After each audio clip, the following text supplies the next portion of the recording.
Hello students, welcome to my YouTube channel HK Alam tutorial. আজকের এই নতুন ভিডিওয়ে আমি ক্লাস 5-এর যে উইংস বই রয়েছে সে উইংস বইয়ের 6 নম্বর পাতায় দেখো অ্যাক্টিভিটি 8, যেখানে বলছে write the present or past form of the following words in the space provided below, one is done for you. দেখো এদিকে প্রেজেন্ট আর এদিকে পাস্ট লেখা আছে, তার মধ্যে যেগুলো প্রেজেন্ট করে দেওয়া আছে পাস্ট লিখতে হবে, যেগুলো পাস্ট করে দেওয়া আছে তার প্রেজেন্ট লিখতে হবে। ঠিক আছে, তো আমরা এর উত্তরটা করব। তো তার আগে তোমরা যারা আমার চ্যানেলে নতুন তারা অবশ্যই আমার এই চ্যানেলটিকে সাবস্ক্রাইব করবে এবং সাবস্ক্রাইবের পাশে যে বেল আইকন রয়েছে সেটিকে ক্লিক করবে। তো চলো আমরা শুরু করি। এইদিকে প্রেজেন্ট মানে প্রেজেন্ট টেন্সের ভার্ব দেওয়া আছে, এদিকে পাস্ট মানে পাস্ট টেন্সের ভার্ব দেওয়া আছে। যেগুলো প্রেজেন্ট টেন্সে করে দিয়েছে আমাদেরকে পাস্টে লিখতে হবে, যেগুলো পাস্টে করে দিয়েছে আমাদেরকে প্রেজেন্টে লিখতে হবে। একটা করে দিয়েছে দেখো মার্ক, এটা হচ্ছে প্রেজেন্ট টেন্সে আছে, পাস্ট টেন্সে করলে কি হবে মার্কড মানে ইরিযুক্ত হয়েছে। এদিকে দেখো প্রেজেন্ট টেন্সে আছে হ্যাজ, তাহলে এখানে পাস্ট টেন্সে কি হবে হ্যাড হবে। বুঝতে পারলে? দেখো এদিকে পাস্ট টেন্সে রয়েছে লিভড, তাহলে এদিকে প্রেজেন্ট টেন্সে হবে শুধুমাত্র লিভ। এদিকে রয়েছে দেখো লার্ন মানে প্রেজেন্ট টেন্সে রয়েছে লার্ন, পাস্ট টেন্সে রয়েছে হবে দেখো লার্নড। লার্নড হয় আবার লার্ন লিখলেও হবে, তাহলে তোমরা যেটাই লিখবে হবে লার্নড বা লার্ন। Learned লেখাটাই better. তারপর দেখো পাস্ট টেন্সের দিকে লেখা আছে কট, কটের প্রেজেন্ট ফর্ম হবে ক্যাচ। তারপর দেখো প্রেজেন্ট টেন্সে লিখেছে ফাইট, তাহলে এটা পাস্ট টেন্সে কি হবে ফট। পাস্ট টেন্সে দেখো আন্ডারস্টুড লেখা আছে, তাহলে এখানে কি হবে আন্ডারস্ট্যান্ড।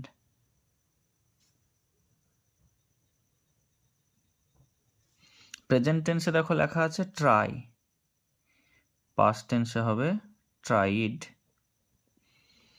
প্রেজেন্ট টেন্সে দেখো লেখা আছে পুট, পাস্ট টেন্সে পুটই হবে।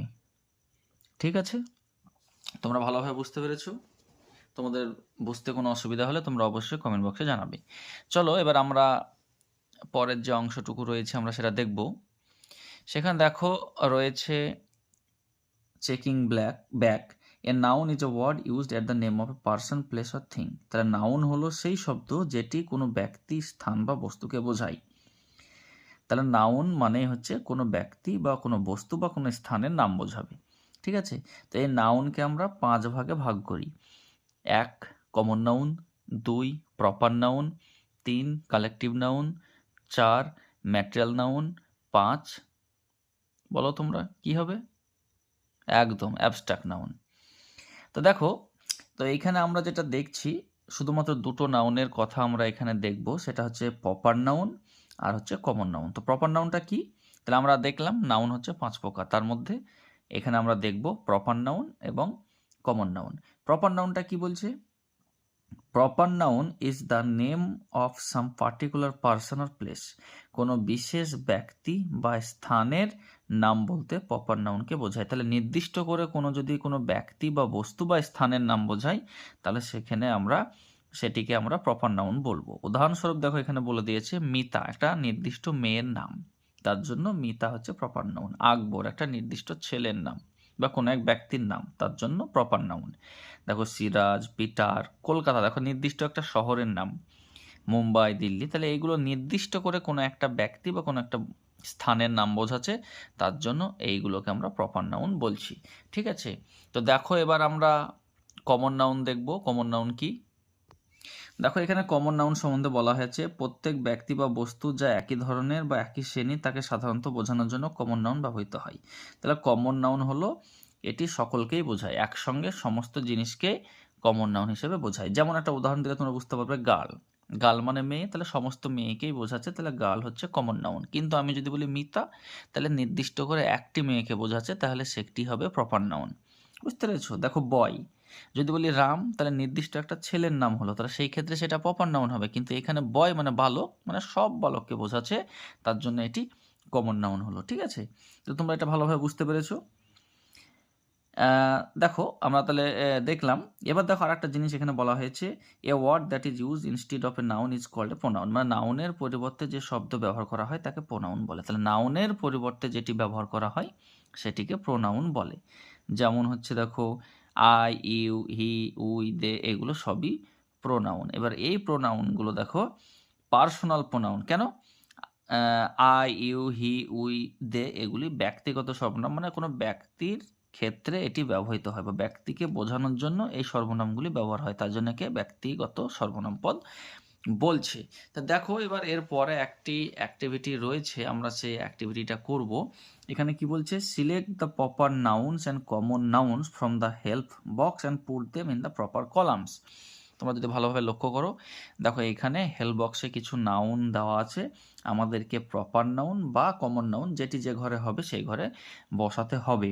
তো দেখো আমরা এর আগে দেখলাম প্রপার নাউন হচ্ছে নির্দিষ্ট করে কোনো কিছু নাম বোঝালে আমরা প্রপার নাউনের ঘরে লিখব, আর যদি সকলকে একসঙ্গে বোঝাই তো সেই ক্ষেত্রে আমরা কমন নাউনের ঘরে লিখব। তো প্রথম যেটা দিয়েছে দেখো শাওলি, শাওলি একটি মেয়ের নাম, তাহলে আমরা এখানে প্রপার নাউনের ঘরে লিখব।